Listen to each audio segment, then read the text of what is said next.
Alright guys, I've been so attracted to these leaves the first time I see them online, and I finally got to see them real life in Japan last year. I just love how unique these leaves are. I mean, like, you know, that little fan shape. And they're really simple to make. So in this video, I'm going to teach you how to create this muted yellow color, how to make these leaves, and eventually how to tie them together in a branch for cake decorating. Hey, if you're new here, my name is Winifred and I've been doing cake decorating and sugar flowers for about 10 years now. In this channel, I share all about creating edible sugar flowers and equip you guys with good quality knowledge for making beautiful flowers and cake designs. So once you're ready, let's begin. Alright, as usual, so before we begin our tutorial, these are the tools and materials we'll need. All of these and the source guide can be found in your workbook, so remember to download it from the description box below this video. The colors I'll be using for my ginkgo leaves are egg yellow and grape violet from Sugar Flare. And my chosen liquid or conditioner to mix them into a paintable consistency will be vodka. If you're wondering why I chose vodka as my liquid, I've explained it in the video linked above, so remember to check that out. Alright, and with that, we're ready to begin. So first you'll need to go ahead and take out your ginkgo leaves template over here. And what we're going to do is I'm going to show you how you can actually trace over the template and then cut out your leaves like so. Okay, so you can see that when I put my wafer paper over, it's quite translucent, so you can actually see the outline. And what I'll do here is grab my pencil. And this is a really quick way to actually cut out many leaves at one go, so I wanted to show you that too. So you can go ahead and do that, and or maybe I'll go with like a bigger size here so that we can all see. Okay, and then what I'm gonna do is just grab my pencil and just gently outline. It doesn't have to be perfect or exactly the same, you can always play around because leaves always have like rigid edges and they're never really perfect, so you can just, you know, go with the flow. Okay, so this is how it actually looks like. If I were to move it away, you can see here. And what I'm gonna do now is I can actually fold it into the length of the leaf this way. And then flip it around just to break it. So it's easier for me to cut this way. So at this point, you can actually overlay two pieces of paper to cut it, but I'm going to show you how you can just use one of these and fold it, and you can have many petals coming out of this. So you can fold it twice, and now that I cut, I'll have 3 of these leaves actually, so it's a pretty good way of cutting. So grab a pair of scissors, and if you do not want the pencil mark, and of course we do not want it, you can just go ahead and trim it away. So following the lines, again, don't have to be exactly the same. Just holding it really tightly with the other hand and then go along the edges.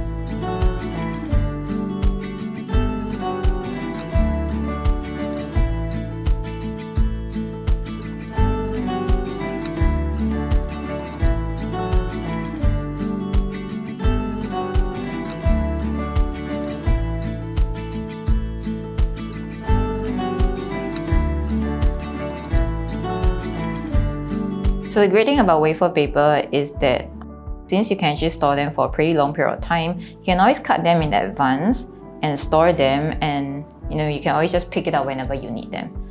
Okay, so these are the remaining pieces. We will not be throwing these guys away because we'll still be using it later, so zero waste, but I'm gonna set it aside for now. And so there you go, these are your ginkgo leaves cut out.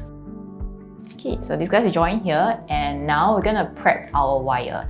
So for the wire, I've chosen a 24 gauge wire. If you want something thicker, you can go up to 22 gauge as well.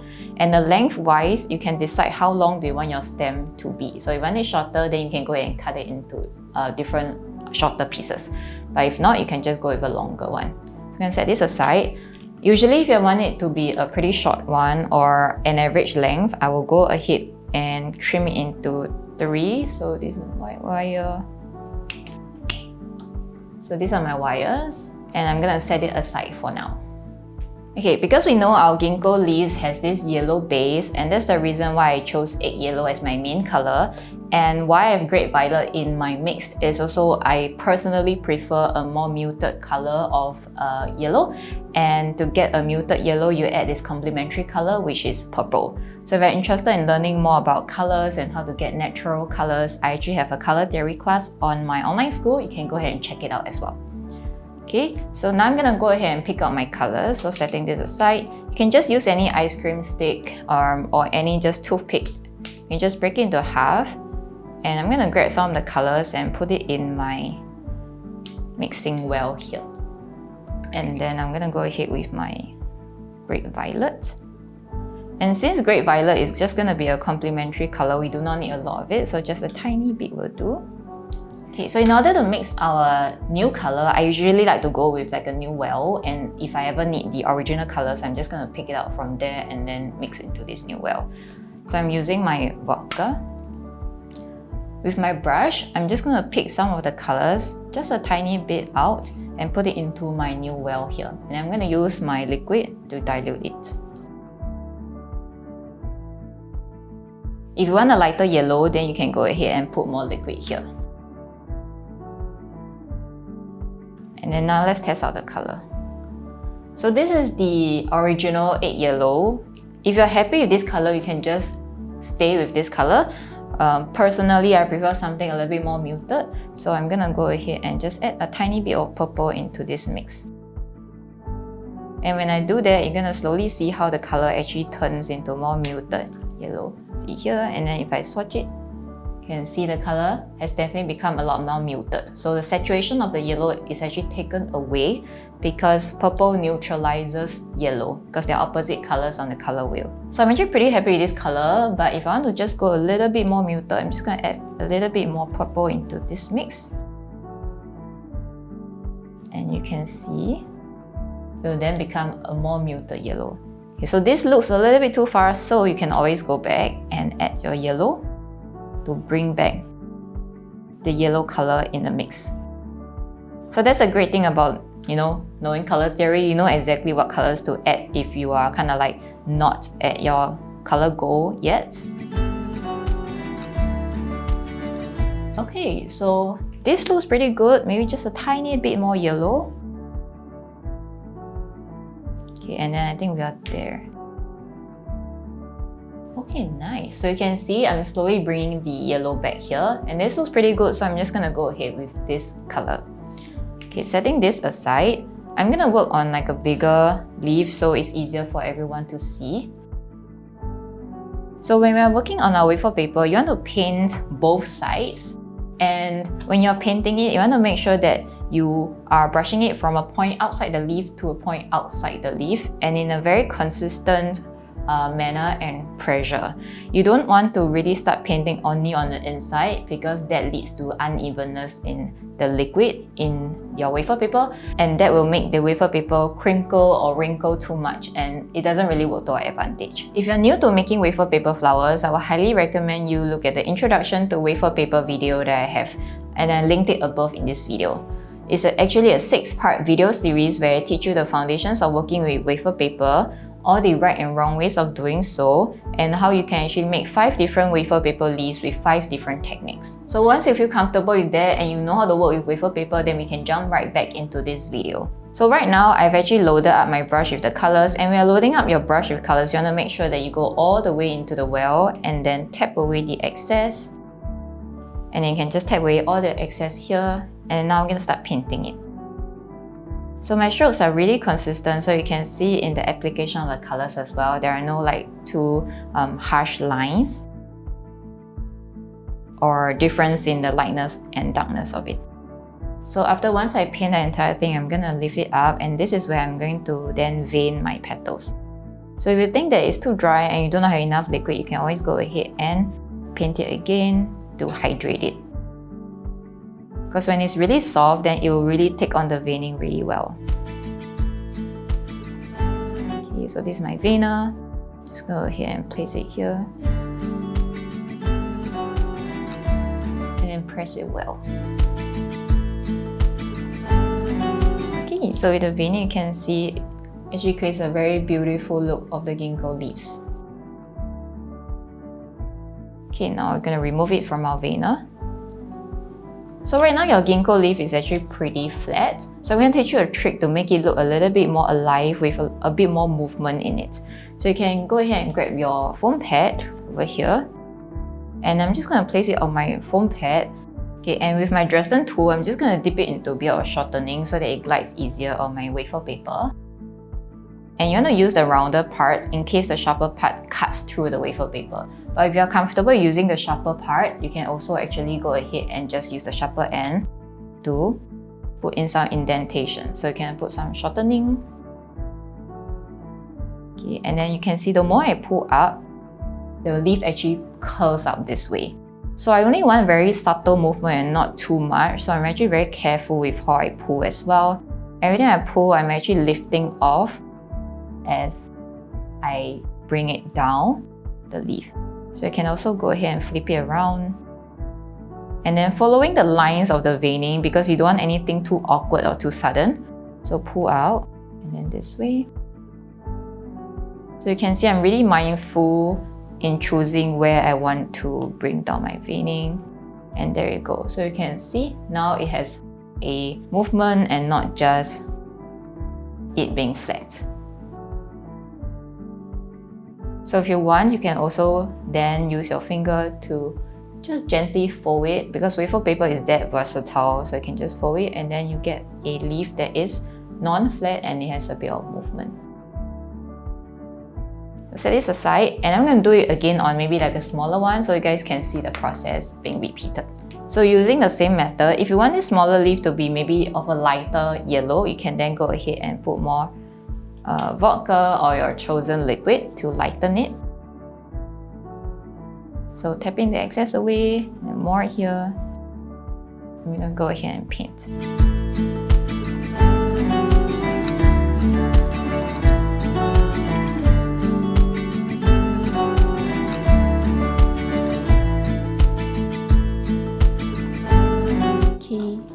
And bring in my veiner. Pop into the veiner the same way and just give it a good press.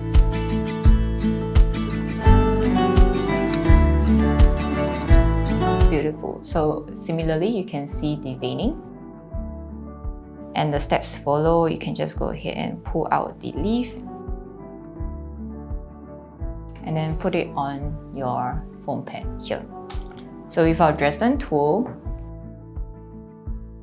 remember to add some shortening here and glide it along. So be very mindful of how you use your tool. You don't really want to use it at this angle where you'll end up poking the leaf. So you want to make sure you use it at a very gentle angle and just follow the lines and bring it down this way. You can flip around and then do the same to the other side. The moment if your Dresden tool starts to get stuck onto your wafer paper, that's where you know that you do not have enough shortening on your tool. Put it in your hand and then make sure it coats really well with the shortening. And then you can then continue. So you can see, when I do that, the leaf actually pops out this way and it actually gives a very natural look to the ginkgo leaves. I'm also going for like a yellow color because I'm actually in love with fall colors. So I really love the ginkgo leaves being this shade of like a maple yellow. Okay, so once I'm ready, I'm going to set this aside and I'm going to show you how we can wire these leaves. However, if you prefer your ginkgo leaves to be that bright, vibrant greens, which are ginkgo leaves not in the fall season, you can actually take a look at my Quacking Aspen Tree Leaves video. So in that video, I actually teach you how to mix a vibrant, bright green. And that will be how the colors of the ginkgo leaves look like when they're not in fall season. Okay, so in order to wire our ginkgo leaves, these are the wires that we prepped earlier. And remember the extra piece of wafer paper that you have from cutting out your ginkgo leaves. So this don't go to waste because this will act as a backing for us when we put our wire on the leaf itself, and then it acts as like a binder at the back. So you can always use extra wafer paper for that. You don't have to cut a new one from a new piece of wafer paper. Okay, let's go with a big one so you can see. So since the edge of the ginkgo leaves are actually a pointy one, so what I'm going to do here is, if you don't follow, it's alright, just watch first. I'm gonna go ahead and maybe just trim this into a smaller piece. And what I'm actually going to do is, let me bring in my foam pad so you can see it on a black surface. Okay, so what I'm gonna do is use this leaf as a gauge, and I'm gonna try to kind of like cut a piece of backing around here so it looks like an inverted triangle. So this is the shape that I'm going for, and you can just use this as a gauge. And what I'm gonna do is then cut it into something like that. So imagine this will be painted, and this will act as a backing here, which is going to seal the wire to the leaf. So the wire goes in between these two pieces of paper. So that's how you can actually seal it up. So I'm not sure if you can see, but some of my petals look like that. So you can see the wire going in between the two pieces of paper. Okay, so let's grab our wire. And what we're going to do here is go ahead and grab your brush that you've painted your leaves just now, and we're going to go with the similar colors. It doesn't have to be exactly the same, but try to go lighter so it doesn't pop up too much when you look at the leaf from the front or from the back. So grab your piece of paper, you can just put it on your palm or just hold it and then paint it into the color that your leaf has. So while the wafer paper is drenched, it is actually pretty sticky. So if you want to skip the wafer paper glue at this point, you can skip it as well. But let's just see what we can do. So I'm going to place my wire here and quickly use a drenched piece of wafer paper and stick it behind and then press it down. So when the wafer paper is drenched, it's really sticky. So you can see right now, it's actually stuck onto my wire and binded by two pieces of wafer paper. However, if you're feeling unsafe about, let's say, a bottom part here, you can always use your wafer paper glue. Just a tiny bit will do, because if you put too much, it might end up being too drenched and it will like make your wafer paper shrink, and you don't really want that. So just a tiny bit, and then go ahead and press down at the bottom part here. So whatever touches wafer paper or wafer paper glue, it becomes really, really soft, so you can actually mold it into the shape that you want. So yeah, there you go, see? So you successfully just wired one. So let me just do another one. Okay, so with a smaller piece, maybe we're just gonna cut like a smaller triangle, like so. Okay, and then go ahead and paint it into the yellow that you have. I'm painting both sides because I want the wafer paper to be really drenched and soft so it sticks on its own. If let's say you decided to use wafer paper glue, then you don't have to paint on both sides. Okay, and then place the wire in the middle. Grab a piece of wafer paper and then seal it. Okay, so my wafer paper is still drenched, so you can see the moment I put it on there, it actually seals it up pretty well. Same thing again, if you're feeling insecure, you can always just go ahead and take some glue and secure it further. Hold it there just for a few seconds. And so there you go. So you can see I've actually just successfully made two leaves with the wire, and they are sealed really, really well. Okay, so the next step will be to show you guys how I actually tie them into a vine of ginkgo leaves like that. If you prefer to use it this way, like individual, you can just keep it as it is. But I'm going to teach you how you can actually tie it into a beautiful vine, and then we're going to dust the stem as well. Okay, so I actually pre-made some leaves beforehand. So these are the ones I made beforehand, and these are the ones I made just now. So I'm going to put all of them into a bunch, and you can see how I do. So this is how the final product will kind of roughly look like. But you can always change according to how you like. So we need our floral tape over here. I'm choosing a white floral tape because then I can dust it into any colors I want. If you prefer to just use brown or green, just go ahead and do that. Especially if, let's say, your ginkgo leaves are the bright green color, you can just use a bright green floral tape. So I'm just going to cut maybe 2 pieces of it. And for floral tape, in order to activate the stickiness, you want to just go ahead and just pull it gently this way. And then when you wrap around your wires, it will all stick. Okay, so this is where you can then decide how you want your leaves to go. Do you want like the bigger ones on top, or if you want like the smaller one on top. And I generally like to just give it like a nice slight bend as I'm working on it as well, rather than it being like extremely straight. For that, I can't really visualize how it goes, so I actually like to just bend as I go. Okay, so different people work differently. Sometimes my students prefer to have everything straight and then they bend accordingly later on. No right and wrong, because everybody's way of working is different, and the good thing on wire is you can always kind of rebend it into any shape that you want. Okay, so once I'm pretty happy with this, I'm gonna hold it there. So this is where your flower tape starts to revolve around the wire. So hold it really tightly and then wrap your flower tape around it. Okay, just give it a good squeeze and turn and twist it this way, and then just keep twisting it. So if you want your wires to be, or your stem to be really thin, you want to hold it down at like a 45-degree angle rather than like a horizontal one that will kind of wrap it around and it becomes really, really thick. So hold it at a 45-degree angle this way and then just twirl it downwards and tighten with every turn that you do. Okay, so now maybe I'm ready to then add on my third one. So maybe instead of having a branch with 4, I'm gonna do a branch with just 3 so you can see the difference too. So for now, maybe this one I can go in like this angle. And just note that when you are tying your leaves on a branch, you don't really have to just go left and right. Remember, this entire thing is like a 360 piece of work. So you can always kind of like stretch it out in different angles, as you can see here. So it looks more dynamic rather than just like a very flat piece or two-dimensional kind of work. So I really kind of like this, and maybe the look that, you know, it kind of covers up the wire a little bit here.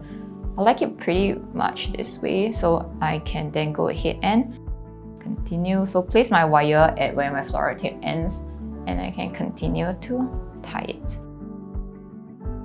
So one way to make your leaves look natural is you want to make sure that all the distance between the leaves are not like equal, because in nature nothing is equal, so you just want to take note of that. If you want, you can totally just add another one like right below it, like this way.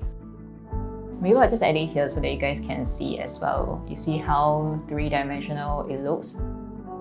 Really, really pretty.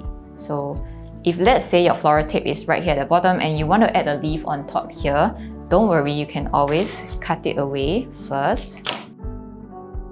And then now use the flower tape and then start from where you want the two leaves to connect. So at this point. And I'm going to start rolling again.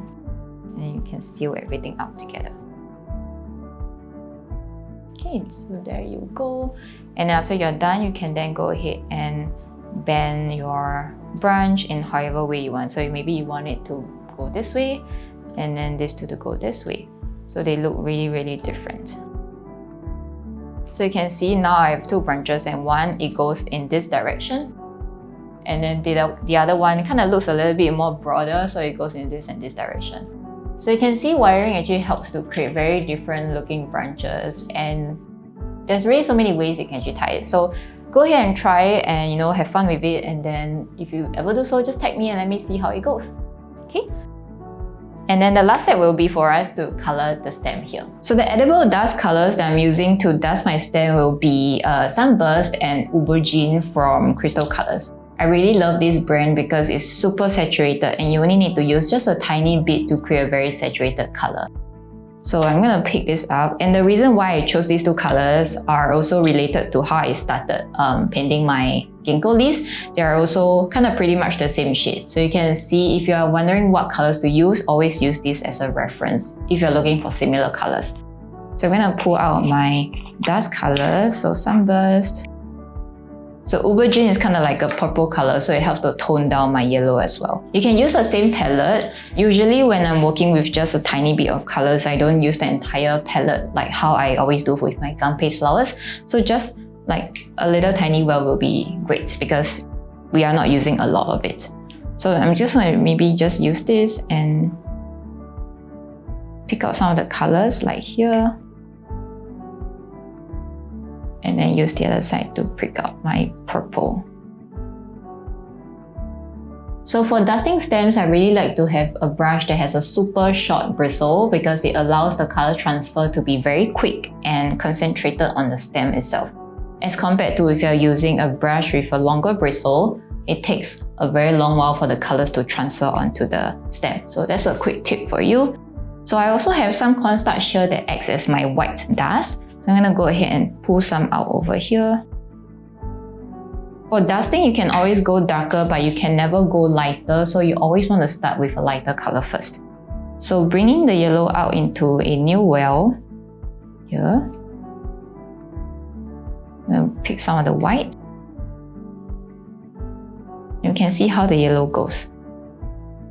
So you can see this is a little bit too bright for my ginkgo leaf stem, so I'm gonna go ahead and add some purple in to tone it down. This is definitely a little bit too far, so let's go back with a little bit more yellow. So I'm gonna pull all my yellow and then just mix it in. There we go. So really a bit closer to what we have here. Again, it doesn't have to be exact, but just roughly similar will do. I'm gonna go ahead and add some cornstarch because I want it to be lighter. Okay, so actually this color looks pretty good. I think I'm gonna go ahead and use this. If you're afraid and you're not sure if this color works well, you can always just test it out at like a really small corner or the bottom part of the stem. So actually this looks pretty good to me. I can see the color transfer. It looks really close to what I have on my leaves, so I'm gonna go ahead and just use this color. So grab your brush and just turn it around and allow the dust to kind of like be transferred onto the stem. So you can hold it up this way. If your floral tape is loose, just go ahead and tighten it. And then just go all the way to the top. So if you see any white parts, just dust it with the yellow dust.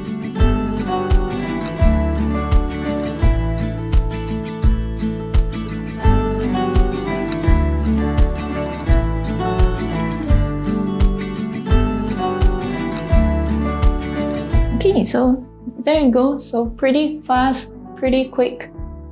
So you can see that's how you dust the stem. If let's say you want to have some of the dust colors go onto your ginkgo leaves, you can actually do that as well. So you can see for these two, they are a little bit lighter than the previous ones that we did in this video. So you can then go ahead and grab some of the dust colors, hold it there, and then start dusting from, let's say, the tip inwards. Because I really just want to highlight the tips to be a little bit more yellow. So you can see over here.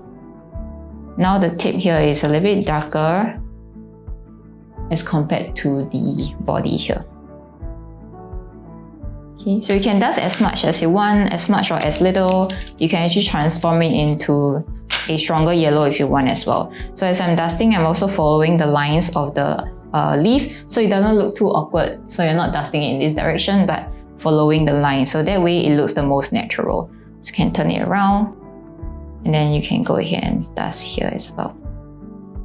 Since we have some more dust left and you don't want to waste it, you can go ahead and use it on your leaves. Okay, yeah.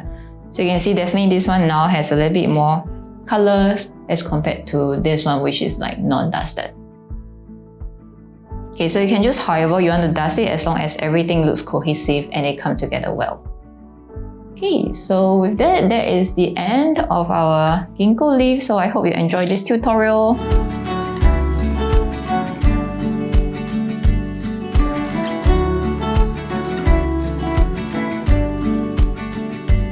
As always, if you have any questions at all, feel free to drop them in the comments and I'll be happy to connect with you guys there. If you want more daily updates, don't forget to follow me on Instagram at Winifred Kristé Cake. Alright, see you there and I'll see you in the next video. Bye!